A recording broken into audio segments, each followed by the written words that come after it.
I'm not sure who the program planner was to put 3 lawyers in a row in front of you, but that's what you got.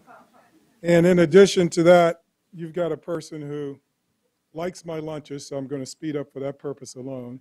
Have a plane to catch, so I better make sure I get to the plane.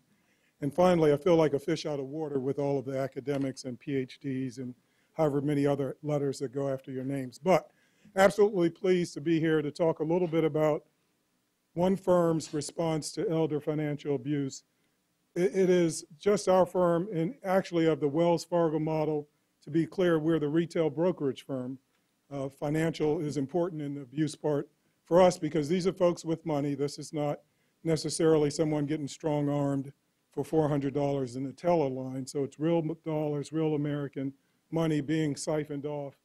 And I think from the standpoint of Wells Fargo advisors, we were pushed more into this than jumped in. Just seeing the number of clients that started having issues that were related to abuse. These aren't our statistics, but these really fit. This is a Willie Sutton kind of problem. This is where the money is.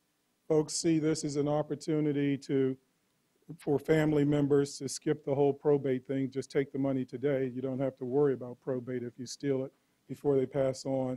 You get caregivers, you get new best friends. So all kinds of folks have decided that their riches lie in abusing our clients. And we've seen the numbers grow at our firm. We probably started tracking in about 2010, the first year ending August of 2011. I think we had about 35 to 40 cases a month. I just saw the most recent numbers starting in March of 2012. At no point did we get less than 50 reports a month. In January, we crossed 75 for the first time, and that number's increased. The March numbers were 96 elder financial abuse reports into our office. So it's a problem that's growing. It's a growth area. And at Wells Fargo Advisors, we're just trying to find ways to get on top of it. So what do we do? What's our inventory? First is we do training. We try to train every person in the firm, not just the customer-facing person, but everyone takes a web-based training every year. You can test out of it by answering a few questions, but essentially flunk the few questions, you got to go through the full training program every year. And that's all in the goal of preventing, detecting, and reporting elder financial abuse. So we go to the reporting. We have a centralized unit that handles all of these cases. So you're not trying to, around the country, have people learn for the first time, oh, I've got an elder financial abuse report. Where's the manual? What do I do? These are folks who see these claims month in, month out, have an ability to make the calls to APS, maybe act in an advisory role. So we see that as a real benefit. You've heard, I think, from Kathleen Quinn earlier, we've adopted the philosophy of mandatory reporting in all 50 states. We're not going to parse out whether this is a reporting state, not a reporting state. If they come into the centralized unit, they will be reported. I think one of the roles I play at Wells Fargo is visiting our regulators, the securities regulators, the 50 states, the SEC here in Washington, and FINRA, our SRO. What I'm going to propose is that we will now start reporting to both Adult Protective Services and the state securities regulator. It's a tough issue for them to face, but I think we need to push them much as we've been pushed into trying to tackle this issue. Our state securities regulators, I do think, have to play an increasing role in tackling this. Client-focused information. So we're doing a lot of information to the clients. They can get it on the website. We have this big fight over whether you call them elder or older or whatever. But eventually we figure out to call it something. But they can go on and look at our guide to older investors. We just, with the help of Administration on Aging, see Edwin Walker and a few folks from that agency, Kathy Greenlee. But we put together a brochure that we sent out to our FAs, financial advisors around the country. Each of them got 10 of them, which helps them try to bring up this conversation. As you can imagine, for a person whose goal is to help people manage their money, this is not the most pleasant subject to try and bring up and discuss, but we're encouraging them to do that.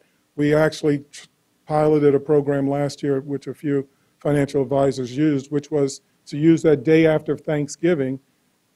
The daughter is in from Boston, the son's come in from LA. Why not invite the family into the office? And you don't call it financial abuse, but let's talk over some issues. Let both the financial advisor learns something about the kids, and maybe the kids learn something about the parents' finances, so you don't get that information block should a parent suffer dementia or some new best friend shows up. So that's part of our approach as well. Educational outreach, that starts with things like this. I kind of feel like that Butch Cassidy and the Sundance movie because I'm starting to see a few of you folks at different events, but we are financial professionals and we know that part. We don't know this field as well. So what we've started probably over the last year and a half or so is to actually show up to meetings like this, fish out of water, as I said, but try and learn this area of elder financial abuse. Have a couple of colleagues that joined me here, and they've been to different programs around the country. We attended NAPSA's annual conference for the first time. Last year, I've actually spoke to the Oregon Home Care Association, but similar concept, learning more about it so that I can take that information and knowledge back to our colleagues. In addition to that sort of educational outreach, you'll hear from Lori Stiegel in a minute, but we dragged her around the country where we did a number of symposiums where we actually invited in adult protective services, police departments, prosecutors, securities regulators, other financial services firms, all in a room to start talking about this issue, realizing that there were some challenges. I know for some of the police departments, elder financial abuse is about where domestic violence was 30 years ago. You will hear, and we heard stories where they will say, oh, it's the daughter of the mom. This seems like a civil matter, and they walked out the door as opposed to treating it as the theft that it was. So when we had those sort of informational outreaches, it was an opportunity for us to learn, us to get educated, but also to impart some of the challenges that we're facing as a financial services firm. And we did that around the country in a number of different issues. We've also had an opportunity to talk to the Department of Justice about this privacy issue. Many of our families or folks have moved around the country. The mother is still in St. Louis. The son is in Chicago. The daughter is in Atlanta. And we're seeing signs of dementia. If that daughter or son is not on the account, we cannot pick up the phone and call and say, we would like you to come back. You probably need to look in on your mom. We have some concerns about what's happening with her account. We were asking DOJ, and I think they're still looking at it, is there some low-hanging fruit? Not changing laws, not going to Capitol Hill. They're dysfunctional if ever I saw a place. But is there something existing in the books in an interpretation or a guidance or a, we'll look the other way if you do it for this limited purpose, call a daughter, call a son, or whatever. So those kinds of outreaches have helped. And the final thing we're doing at Wells Fargo Advisors is the concept of partnerships. We don't know this area that well. You do. Can we do a partnership? And usually when you say partnership in a financial services company, you're doing some work, we're giving some money. But if there's a way to use our money to move the needle a little bit on this issue, we at Wells Fargo, big corporation, and at Wells Fargo Advisors are looking for opportunities to do that. And are hopeful we'll be making some progress on a number of initiatives. We actually, again, mentioned administration on aging. It's kind of a loose-knit partnership. We haven't done much other than say we will work together. But we have. In our brochure that we sent out to the FAs, they gave us some good input. We made adjustments to it, so that was something we were able to use. Let's go to the next one because that sandwich is still out there. So 5 challenges. Power of attorney abuse. Lori and I disagree on some of these things, but I think this area is just growing leaps and bounds. Folks walk into one of our offices and say, give me all the money. I have a power of attorney. And we still fight against that where we think and suspect abuse, and we'll let them sue us. Many of these folks are like, I won't say what they're like, but when you make them work that extra hard, go get your attorney, sue Wells Fargo Advisors to say, we're keeping you from getting grandma's money. Many times they fade into the woodwork, so that's enough to slow that down, but it would help if the laws helped us as well. What else do we have there? Third-party investment scams. These are the folks, I call it, and it's usually the Nigerian prince or princess, or sometimes it's the Jamaican lottery, but it's amazing how many of our 70 and 80-year-old clients think that's their road to success, particularly when you're in a low-interest environment and the prince is promising you a 20% cut of the $13 million that he wants to get out of the country. So we have folks falling for those scams. This is the challenge. You've talked about this yesterday. You'll continue to talk about it. But dementia, diminished capacity. We're very good financial advisors. We are not clinicians, social workers, doctors. We are not in the best position to judge when or if someone's crossed the line of diminished capacity. And I was mentioning, I think I heard someone else mention it, and it's not just necessarily dementia or diminished capacity, but oftentimes it might be diminished financial capacity. Perfectly capable of doing a whole lot of other things, but when it comes to managing the finances, they've gone off the deep end. And this is a challenge for us. If we see a person with clear dementia, we're probably not able to then take an order from them to sell all of my IBM or buy Google or whatever it might be. And so then you have an accountant, and if we can't call that daughter in Atlanta or the son in Boston, we're now in a catch-22. We've been trying to talk to our securities regulators that at least for this limited purpose, let us make account holding trades. Kodak, a very company starting to tank. It was a good stock, now it's bad.